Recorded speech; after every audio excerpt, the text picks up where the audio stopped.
Ghost हंटिंगला गेली होतीस? कॅमेऱ्यावर काहीही दिसलेलं नाही आहे, काही नाही आहे, रूममध्ये अंधार आहे, काही नाही आहे, पण नुसती एक मुलगी जोरजोरात किंचाळते. 12 नंतर ते लिफ्ट ऑपऑप वरती जाते आणि ऑपऑप खालती येताना दिसते. अचानक एका बंद ठिकाणी जिथे कोणी नाहीये, तुझ्या मागे कोणी धावत आलं. ह्या कथा मनोरंजनासाठी आहे. काही लोकांचे अनुभव व काही पूर्णपणे काल्पनिकही असू शकतात. त्यामुळे कृपया यांना मनोरंजन म्हणून घ्या. ह्या कथा आपल्या संस्कृतीचा एक भाग आहे, अगदी लहानपणी आजी आजोबांनी सांगितलेल्या गूढ गोष्टींसारख्या. आमचा हेतू कोणत्याही प्रकारची अंधश्रद्धा किंवा भीती निर्माण करणे नाही. आणि तू हे पण एक गोष्ट सांग, म्हणजे इन्सिडेंट सांगणार होते जिथे तू घोस्ट हंटिंगला गेली होतीस, म्हणजे लेजिट भूतं बघायला असं गेली होतीस. तर ते काय आणि तुला का वाटलं तिथे जावं असं? बापरे, म्हणजे आईने ऐकलं नाही पाहिजे. ॲक्च्युली मला मी म्हटलं तसं लहानपणापासून खूप जास्त वेड होतं भूतांचं वगैरे सगळं करायचं. आणि मला एक अपॉर्च्युनिटी मिळाली, कारण मी म्हटलं तसं की मला सवय होती, मी खूप लोकांशी बोलायची. आणि फिलिपिनो लोक इन जनरल खूप स्वीट असतात, म्हणजे खूप काइंड आहेत, हेल्पफुल आहेत. तुम्ही असं कधी विचारलं ना, रे मला हे पाहिजे, ते लगेच मदत करतात आणि खूप फ्रेंडली असतात. असं अड्या नाही ठेवत मनामध्ये कधी पण हे करतात.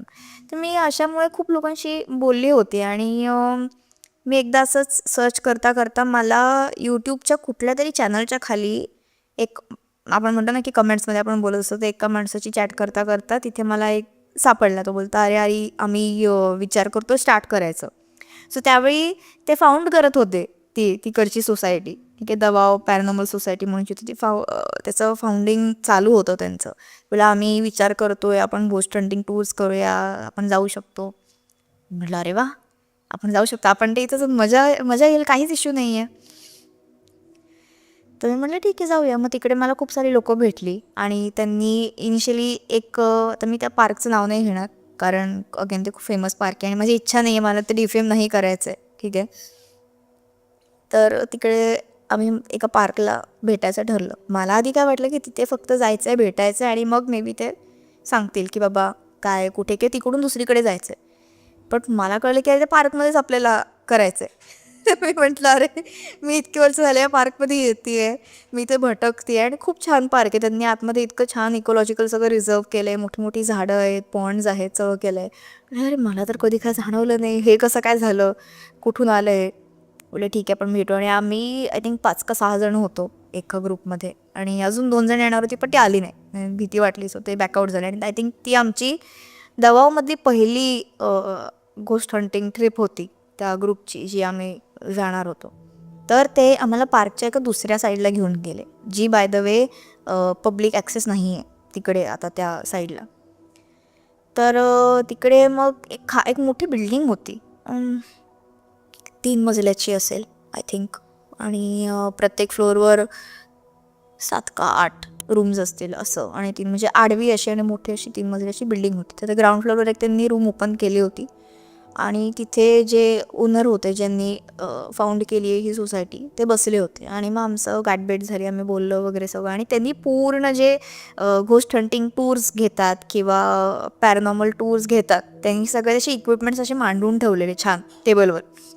ती जी मीटर्स असतात आणि बाकी सगळे जे लागतात इन्स्ट्रुमेंट्स, मी अगेन नावं नाही घेणार फॉर पर्सनल रिझन्स. बट त्यांनी आम्हाला सगळं इंट्रोडक्शन दिलं की हे आम्ही याच्यासाठी वापरतो, तुम्ही याच्याने काही काही जे गॅजेट्स असतात ना, त्याच्याने तुम्ही तिकडची एनर्जी काय आहे, थर्मल कॅमेराज आहे ते सगळं डिटेक्ट करू शकता. काही आहे ते फ्रिक्वेन्सी बेस्ड असतात, ठीक आहे. सो एक अर्धा तास सेशन झालं आणि मी खूप एक्सायटेड होते. म्हटलं आता जायचं आपल्याला भूतं वगैरे. आणि कसं बरीच लोकं होती, अनुभवी लोकं होती, सो मला भीती नव्हती वाटत. तर ते बोलले ठीक आहे आता वरती जा तुम्ही बिल्डिंगच्या. म्हटलं काय, इथे वरतीच जायचं आहे? ते हो, इथं आपल्याला इथेच जायचं आहे वरती. म्हटलं ओके. आणि कसं तिकडे इलेक्ट्रिसिटी फक्त खालच्या फ्लोअरवर होती रूमपुरती. आणि आम्हाला सांगितलं वरती जायचं. आणि त्यांनी माझ्या हातात एक रेडिओ दिला. तर रेडिओवर 2 फ्रिक्वेन्सीज असतात, एक AM असतं आणि एक FM असतं, बरोबर. तर FM आपले चॅनल्स पकडतात. AM जर कधी कोणी ऐकलं असेल तर ते असं क्र असा एक आवाज येत असतो तिथे, बरोबर काय. सो AM फ्रिक्वेन्सीजमध्ये तुम्हाला जर कुठले आवाज असतील तर ते पकडता येतात. हां, तुम्हाला डायरेक्टली क्लिअरली ऐकू येणार नाही, ते तुम्हाला नंतर प्रोसेस करायला लागतात. त्याचं पण एक वेगळं एडिटिंग असतं म्हणा किंवा एक वेगळे कॉम्प्युटर असतं, त्याच्यामुळे तुम्हाला टाकून ते सगळं प्रोसेस करायला लागतं. माझ्या हातात FMDला आणि मी वरती गेले. त्याने मला सांगितलं ही सेटिंग करायची. म्हटलं ठीक आहे. आणि मी घाबरत गेले कारण लाईट नव्हते. पूर्ण मिट्ट काळं होतं, मिट्ट काळं, आणि आजूबाजूला झाडं झुडपं सगळं होतं. तर आम्ही पहिल्या फ्लोअरवर गेलो. पहिल्या फ्लोअरवर फिरलो. काही असं आवाज वगैरे काहीच नाही आला तिथे. आम्ही चालत होतो, काहीच नव्हतं. मग आणि असं बोलत पण होतो आम्ही की इथे कोणी आहे का. आणि त्याच्या आधी बाय द वे एक प्रेयर केली होती की आम्ही फक्त इथे एक्सप्लोअर करायला आलो आहे, आम्ही कोणालाही काही त्रास द्यायला आलेलो नाही आहोत आणि आमचं काही वाईट इंटेन्शन नाही आहे. सो असं प्रेयर करून आम्ही वरती गेलेलो आणि आम्ही असंच विचारले क्वेश्चन्स, इथे कोणी आहे का, आम्हाला आवडेल तुमच्याशी बोलायला, तुम्ही तुमच्या गोष्टी सांगू शकता का. तर काही रिस्पॉन्स नाही आला. मग आम्ही दुसऱ्या मजल्यावर गेलो. तर तिथे पण असं फारसं काही आवाज वगैरे काहीच नाही आला. आणि त्यांच्याकडे मीटर्स होती, माझ्या हातात रेडिओ होता. माझ्या इथे काही डिटेक्ट नाही झालं. त्यांचं जे मीटर होतं ते वरखाली होत होतं. बट ठीक आहे, असं काय फारसं जाणवलं नाही. त्याच्यानंतर आम्ही तिसऱ्या फ्लोअरवर गेलो. तो एका रूममध्ये गेल्यानंतर माझं जे माझ्या हातात जे FM होतं त्याचं जे फ्रिक्वेन्सी ती ऑफ व्हायला लागली. खरं खरं खरं खूप जास्त आवाज झाला. आणि त्याच्यानंतर आम्ही विचारलं इथे कोणी आहे का. तर तिचं जे मीटर होतं ते येस, म्हणजे इन अ वे येसवर गेलं. हे नंतरचं मी सांगते, ही गोष्ट नंतर घडली होती. बट जे कॅप्चर केलं माझ्याकडे जे डिव्हाइस होतं त्याच्यावर व्हिडिओवर की माय नेम इज ॲनी असं क्लिअर आवाजात आलं आहे तिथे. आणि ती हसत पळत गेली. म्हणजे हसण्याचा आवाज होता आणि पळत गेली तिकडनं मागच्या साईडला. आणि त्यानंतर अजून एक जणचा आवाज कॅप्चर झाला आहे, हे ॲन घेवडं, आणि परत सायलेन्स. हे 2 गोष्टी खूप स्पेसिफिकली कॅप्चर झाल्या त्याच्यावर, त्या रेडिओच्या आणि याच्यामध्ये ते प्रोसेस केल्यावर. म्हणजे काय वाटत होतं की म्हणजे लहान मुलगी होती किंवा म्हणजे कोण होतं तुला समजलं त्या आवाजावरून. आता बॅकग्राऊंड द्यायचा झाला या गोष्टीचा तर मी म्हटलं तसं की मी इतके वर्ष त्या पार्कमध्ये जात होती, पण मला कधीच काही जाणवलं नाही किंवा कधी कळलं नाही की अरे काही आहे. त्याचं कारण हे होतं की ती जी बिल्डिंग बांधली होती ती कोविडनंतर बांधली होती. तर आता जसं सगळ्यांना माहिती की कोविडमध्ये एवढे जास्त पेशंट झालेले की हॉस्पिटलमध्ये पण जागा नव्हती ठेवायला. सो त्या पार्कमध्ये एक छोटी जागा होती जिथे त्यांना वाटलं की आपण इथे बिल्डिंग बांधून कोविड पेशंटचा ठेवू शकतो. बरोबर, की कारण तुमचा एक क्वारंटाईन पिरियड असतो. बरोबर. ॲटलिस्ट एक आठवडाभर नाही तर 2 आठवडे तुम्हाला तिथे राहावं लागतं, त्याशिवाय ऑप्शन नाही आहे, तो स्प्रेड होऊ शकतो. तर ती त्यांनी क्वारंटाईन करण्यासाठी म्हणून बिल्डिंग बांधली होती च्या काळात. ठीक आहे. आणि ती त्यांनी रूम्स फार मोठ्या नव्हत्या, छोट्या एक माणूस 2 माणसं राहू शकतात एका रूममध्ये, एवढीच जागा होती. छोटे चेंबर्स केले होते त्यांनी रूम्सच्या आतमध्ये. आणि तिथे बरीच लोकं मेली होती. म्हणजे त्यांचा प्लॅन तोच होता की ते डिमॉलिश करतील नंतर, कारण त्यांनी फक्त स्पेसिफिकली बांधली होती. तर त्यांचं असं म्हणणं होतं तिकडच्या सिक्युरिटी गार्डचं की तिकडे मे बी जी लोकं मेली आहेत मुळे मेली आहेत, मे बी ते त्यांना अजून ते आपण म्हणतो ना की एक आयडिया नाही आले की अरे आपण गेलोय आणि आपण इथे नसलो पाहिजे, आणि ते अजून तिथे ट्रॅप्ड आहे. सो ते कोणाला हार्म नाही करत, बट इथे ते आहेत, ते अजून पण त्या आयुष्यात असं जगतात. बापरे. तर हे खूप स्कॅरी होतं, कारण आम्हाला याची आधी ऑनेस्टली आयडिया नव्हती, काहीच कल्पना नव्हती. त्यांनी आम्हाला स्टोरी नंतर का सांगितली, कारण त्यांचं असं म्हणणं होतं की तुम्हाला आधी सांगितलं असतं तुम्ही घाबरला असतात, तुम्ही गेला नसतात. आणि the whole point of this is की तुम्हाला एक पीसफुल इंटरॅक्शन करता आलं पाहिजे, आणि आम्ही तुम्हाला अशा ठिकाणी नेणार पण नाही की जिथे तुम्हाला कुठल्या गोष्टीचा त्रास होईल. त्यामुळे त्यांनी ती पहिल्या याच्यासाठी ती जागा चूज केली होती. आणि मला अजून एक गोष्ट जी जाणवली होती ती खूप म्हणजे मला आता आठवतं तरी काटा येतो अंगावर, कारण आता तिकडे जे समोर आता कॉरिडॉर होता, बरोबर, रूम्स होत्या, तर कॉरिडॉर असतो बाहेरच्या साईडला, आणि कसं तिकडे आपण म्हणते कसं त्यांनी रेलिंगसारखं बनवलं होतं, तर काही लोक अशी बसतात कधी बाहेर यायला, कारण त्यांना काही चान्स नसतो. तर मे बी जे पेशंट्स थोडे बेटर फील करत असतील ते कधी बाहेर येऊन बसत असतील त्यांचं चहा वगैरे घ्यायला संध्याकाळचं वगैरे, किंवा कॉफी वगैरे प्यायला. तिथे चहा म्हणजे आपल्यासारखा चहा नाही घेत, तिथे आईस टी पितात लोक. सो तो तिसरा मजला जो आहे ना, त्याच्या अपोजिट साईडला पार्कचीच एक जुनी बिल्डिंग होती. त्या पार्कचं पण प्रत्येक पार्कचं ऑफिस असतं, तसं त्यांची ती बिल्डिंग होते. तर जो बिल्डिंगचं जे छत आहे ना ते त्या 3rd फ्लोअरपर्यंत पोचत होतं. तर मी परत येताना म्हणजे इन्व्हेस्टिगेशन करून आम्ही जेव्हा परत येत होतो, आम्ही 3 जण होतो. तर ते लोक भरभर पुढे चालत गेले आणि मी त्यांना सांगते, अरे माझ्यासाठी थांबा, मी मागेच आहे. तर ते, अरे तू ये ना चालत, काहीच इश्यू नाही, आता तर आपलं सगळं सॉर्ट झालं आहे, इथे कोणी काही आपल्याला त्रास देणार नाही. म्हटलं ठीक आहे. मग म्हणलं सोड, मी येते चालत माझी. आणि मी चालत जाते, तर मला कॉर्नर ऑफ द आयमधनं त्या रेलिंगवर एक बाई बसलेली दिसली, अशी गुडघे धरून डोकं खाली घालून बसलेली. आणि मी मागे असं एकदम वळून बघितलं पटकन, तर तिथे कोणीच नव्हतं. पण मला जाणवलं, आणि मला आपण म्हणतो ना की आता कसं माणूस जेव्हा असतो जिवंत, तर आपली बॉडी एक हीट प्रोड्यूस करते, बरोबर.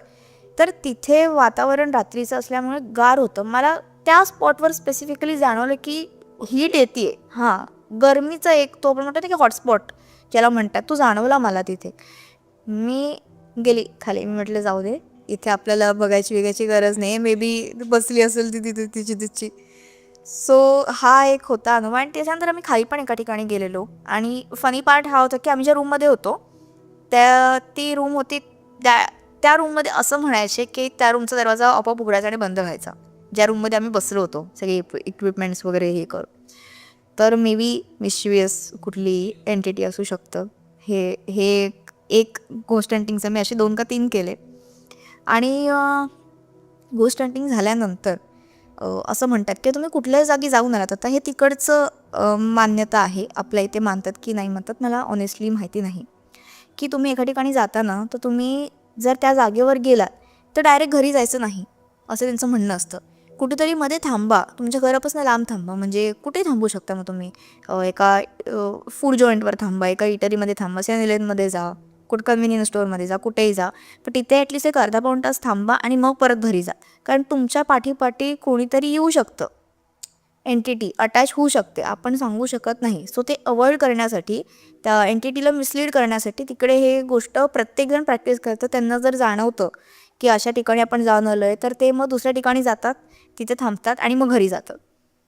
सो आणि ह्या गोष्टी ना बोलून दाखवत नाहीत. आय थिंक तुम्ही एकदा त्या सर्कलमध्ये वावरायला लागलात ना की तुमच्या अंगवळणी पडतात त्या गोष्टी. सो मला जर कधी असं जाणवायचं, तर मी अशी चक्कर मारून मग आरामात घरी जायची. मग तू असे किती गोस्ट हंटिंगला गेली होतीस तिथे? अजून 2 केले मी. त्यानंतर मग मी ग्रॅज्युएट झाली. बापरे. कारण मग त्यांनी बाकीच्या ज्या होत्या ना, त्या दवाऊच्या बाहेर होत्या आणि त्या ऑलमोस्ट 4-5 तास लांब ठिकाणी ट्रॅव्हल करायचं होतं आणि माझ्या विथ कॉलेज पॉसिबल नव्हतं ते. पण दवाऊच्या इथे किंवा दवाऊच्या आसपास जे झालं होतं ते मी डेफिनेटली सांगू शकते. मग तू तिथे जेव्हा गेली होतीस, तर तिथल्या लोकांचे असे काही अनुभव होते जे तू ऐकलेस आणि तुझं असं भाई हे काय होतं? म्हणजे त्या लोकांना हां आलेले. हां असं. त्या लोकांना म्हणजे तर आता स्पेसिफिकली जे पार्कचं म्हणायचं झालं ना, तर त्या लोकांना तिथे ना लोक रडण्याचे किंवा म्हणजे चालतायत, भटकतायत किंवा कोणीतरी पळत चाललंय जोरात. आता आपण जर चप्पल न घालता पळालो ना जमिनीवर, तर आपला आवाज येतो, बरोबर. आणि मी म्हटलं तसं तिथे लाकडाचा वापर जास्त होतो, तर लाकूडवर आवाज खूप जास्त जोरात येतो, सिमेंटपेक्षा पण जास्त. तर असे खूप लोकांना तिथे जो गार्ड वगैरे काम करायचं किंवा मी जसं म्हटलं, त्या पार्कचं जे ऑफिस होतं ते त्या बिल्डिंगच्या समोरच होतं.